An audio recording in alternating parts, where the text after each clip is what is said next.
I now have two more things to cross off my never to-do list. Apparently, it's meet a coyote in Aldi's in Chicago. Three things.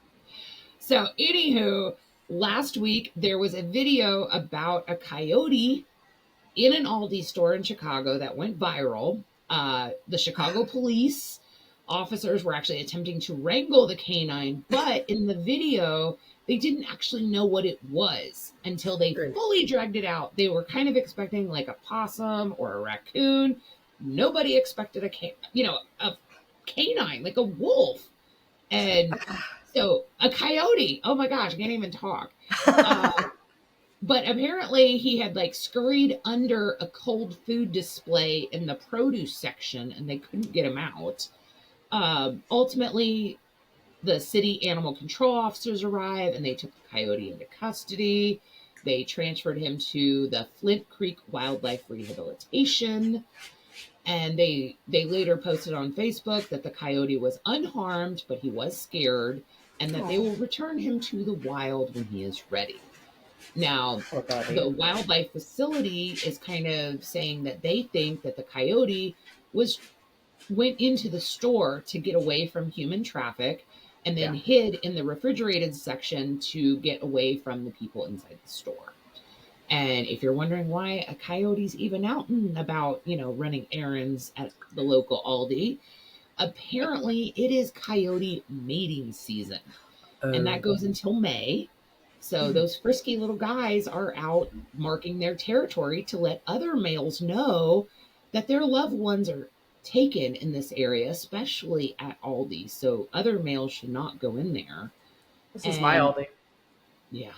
They also noted that a similar instance took place at Quiznos in 2007 in Chicago. So this brings up so many questions. Like, first off, I did not know that Chicago was known for coyotes. Like, me Chicago either. Bulls, The White Sox, Cubs. But coyotes were not on my bingo card there. No, and Blackhawks.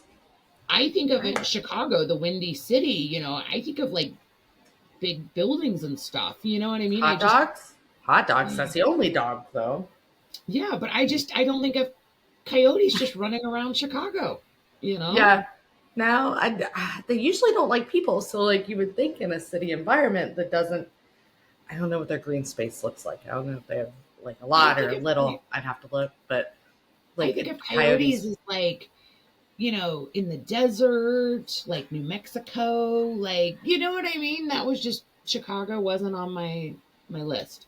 They're in our suburban areas, so you probably have some yotes that hang around your neck of the woods. You just haven't seen them because they're sneaky. Right. Well, actually, yeah. Because we live out in the country and they have like these huge chicken farms and stuff like that. And so you do hear like the coyotes howl and stuff. But still, and then of course, I'm thinking like the coyote and the woodpecker, Oh, the Roadrunner.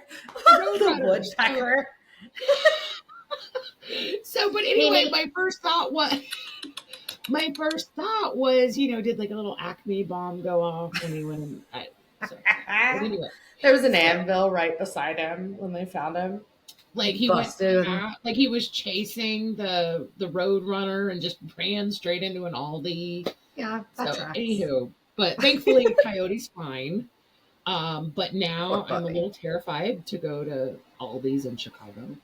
Well, just stay at your local Aldi then, because that's quite a hike for some eggs it would be. And pasta. Just saying. Yeah. So, but now I kind of want to, because at one of my local stores, I don't know why, Ingles always has birds in the store. Yeah, it's weird.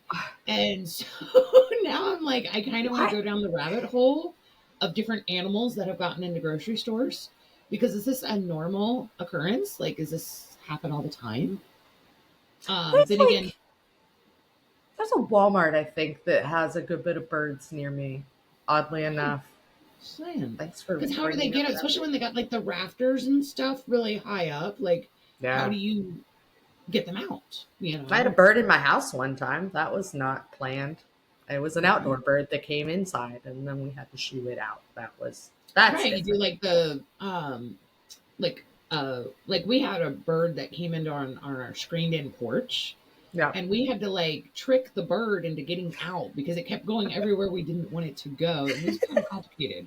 But I'm just saying, like, and then when you think about people bringing service animals and even like emotional support animals into stores. I mean, hell, we did a story about there was a monkey at a Walmart. It was an emotional support monkey that Yeah. attacked a 3-year-old child. Yeah. Okay. So I'm just saying that like the more you think about it, this doesn't seem so uncommon. I don't And know if I've this ever isn't an heard of emotional anybody support coyote, I don't think. that part. Hope not. Oh, But not you very good at can it. have a service horse. It's a miniature horse. It's a service animal. Hmm? I know. I want one. I'm For gonna what? name You it. have to have a medical condition that it can track and that it can alert you to. It can't. You can't have a service animal miniature horse that just like notices when you're awkward, Cannot compute. right? That it just kind of No, like hits you. Oh wait, but you're being awkward. Maybe I need that more than you, I but need it. still. I needed to mitigate my sarcasm because my sarcasm runs too deep. Do you feel like you're a danger to society when your sarcasm gets too high? Yes, I do. My quips are deadly. I feel like I've gotten better at small talk. Um, But occasionally, it's almost like some like I start small talking with somebody and my filter kind of falls down. You know, it's oh like yeah. it's not very steady, and something will fling out of my mouth, and I'm like, oops. Oops. That's usually what happens with me in cuss words. They just fling. They're like projectiles. Like you get a buffer of about like 2 minutes of real conversation.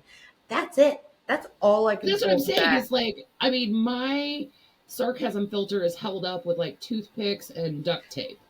And so you Held get up about with 2 minutes before it gets very unstable and it just keeps falling down and you never know what's going to come out. mine's held up with scotch tape and wishes. That's it. And the wishes are thin. That genie is tired. Right. Okay, So then. scotch tape's all I got left.